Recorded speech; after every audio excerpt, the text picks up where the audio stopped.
รับฟังข่าวครั้งต่อไปเวลา 11 นาฬิกาครับรวมมือมาประหยัดกันน้ำมันที่มีก็จะพอใช้ช่วยกันเพื่อประหยัดไฟช่วยชาติช่วยไทยพลังงานพอเพียง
ก็ภูเขาโน่นไง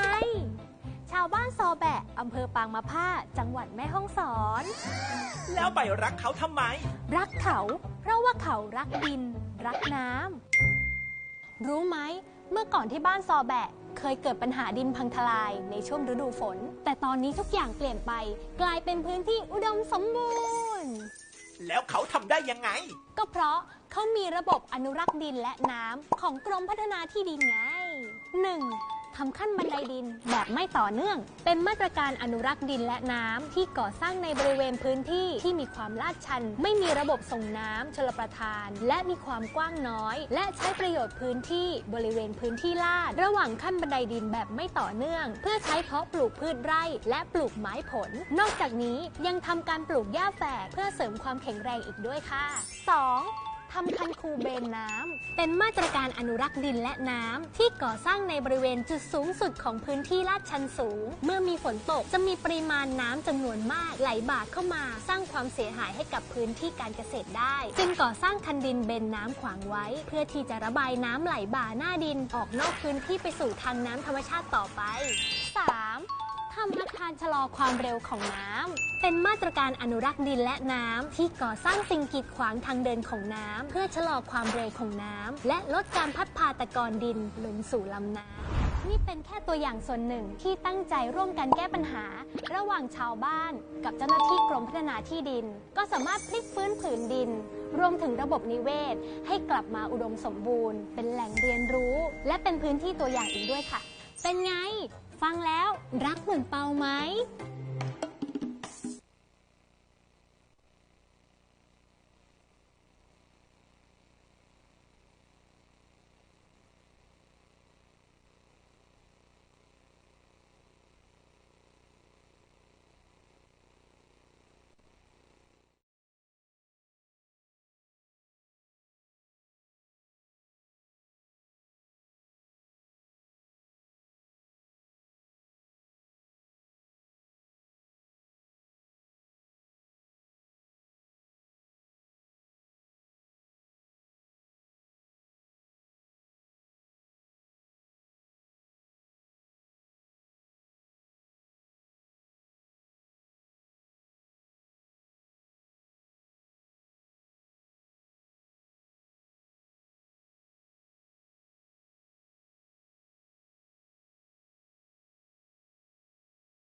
ผมจะชวนทุกคนมารวยกัน แล้วทำไงถึงรวย รวยด้วยหญ้าแฝกไง รวยด้วยหญ้าแฝกเนี่ยนะ ใช่แล้วครับ อย่างที่ทราบกันนะครับผมว่าหญ้าแฝกเนี่ยมีประโยชน์มากมาย มีระบบรากที่ยาวและอย่างลึกกระจายลงไปในดินแนวดิ่ง เมื่อนำไปปลูกชิดๆกันในพื้นที่ลาดชัน ก็จะเปรียบเสมือนกำแพงธรรมชาติที่ช่วยขจัดปัญหาต่างๆ เกี่ยวกับดินได้ดี ทั้งป้องกันการพังทลายของดิน ดักตะกอนดิน เพิ่มความหนาของหน้าดิน ลดการสูญเสียธาตุอาหารจากพื้นที่ และช่วยเก็บความชื้นไว้ในดิน เราก็รวยผลผลิตการเกษตร ว้าว ใบหญ้าแฝกเนี่ยสามารถสร้างรายได้ได้อีกหลายทาง เช่น ใช้คุมดินรักษาความชื้นในแปลงพืชผักนำมาหมักปุ๋ยใช้เองเพื่อลดต้นทุน มุงหลังคาโรงนาด้วยตัดแฝกก็แหวกแนวแถมทนทานอีกด้วย ขายสิครับรออะไร เราก็จะรวยซับ โอ้ สุดยอด ต่อยอดความรวยไปอีกขั้นหญ้าแฝกสามารถนำใบมาสารทำผลิตภัณฑ์ได้มากมาย สร้างอาชีพ สร้างรายได้ รวยภูมิปัญญา ว้าว เจ๋งอ่ะ รวยผลผลิต รวยทรัพย์ รวยภูมิปัญญาจากหญ้าแฝก ทั้งหมดนี้มาจากการสนองงานตามแนวพระราชดำริในหลวงรัชกาลที่ 9 ที่ทรงให้นำหญ้าแฝกมาใช้เพื่ออนุรักษ์ดินและน้ำ เห็นไหมล่ะครับ ว่าหญ้าแฝกดีและมีประโยชน์มากมาย ปลูกก็ง่าย ดูแลก็ง่าย แถมยังสร้างทางรวยให้เราอีก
อมแล้ว คุณพร้อมหรือยัง เดี๋ยวก่อน พร้อมอะไร ก็มาเตรียมพร้อมให้ดิน เตรียมดินให้พร้อมไง เตรียมดิน เตรียมยังไงอ่ะ การเตรียมพร้อมให้ดินดีอย่างหนึ่งคือ การเติมอินทรีย์วัตถุลงไปในดินให้เพียงพอ แล้วอินทรีย์วัตถุนี่มันคืออะไรหรอครับ อินทรีย์วัตถุคือสิ่งที่ได้จากการย่อยสลายของซากพืชซากสัตว์ ที่เป็นขั้นเป็นตอนจนได้มาเป็นฮิวมัส แล้วอินทรีย์วัตถุจะทำให้ดินดีได้ยังไงอ่ะ 1. ดินก็จะจับตัวเป็นก้อน โครงสร้างดินก็จะดี มีความร่วนซุย อุ้มน้ำให้กับพืชได้มากขึ้น 2. ดินจะมีธาตุอาหารสำหรับพืช ช่วยให้ดินดูดซับธาตุอาหารต่างๆ ได้ดี ช่วยต้านทานการเกิดกรด 3. อินทรีย์วัตถุเป็นแหล่งอาหารของจุลินทรีย์ในดินทำให้ยับยั้งการก่อเกิดโรคในพืชได้ แล้วเราจะเติมอินทรีย์วัตถุลงไปในดินได้อย่างไรบ้าง บอกหน่อยสิ เราสามารถเติมอินทรีย์วัตถุลงไปในดินโดยตรง เช่น การใส่ปุ๋ยหมัก ปุ๋ยคอกไถกลบพืชปุ๋ยสด ปุ๋ยชีวภาพไถกลบตอสังหลังจากการเก็บเกี่ยวผลผลิตพืช เพิ่มจุลินทรีย์ที่เป็นประโยชน์ลงไปในดิน โดยการใช้น้ำหมักชีวภาพ หรือเพิ่มอินทรีย์วัตถุโดยการจัดระบบการปลูกพืชที่เหมาะสม เช่น การปลูกพืชหมุนเวียน ปลูกพืชแซม ปลูกพืชคลุมดิน โดยเฉพาะพืชตระกูลถั่ว หรือการปลูกแฝกเพื่ออนุรักษ์ดิน ทำแบบนี้ดินจะดีเลยใช่ไหม ดินดีแน่นอน ไปลองทำเลย ว้าวว้าวว้าว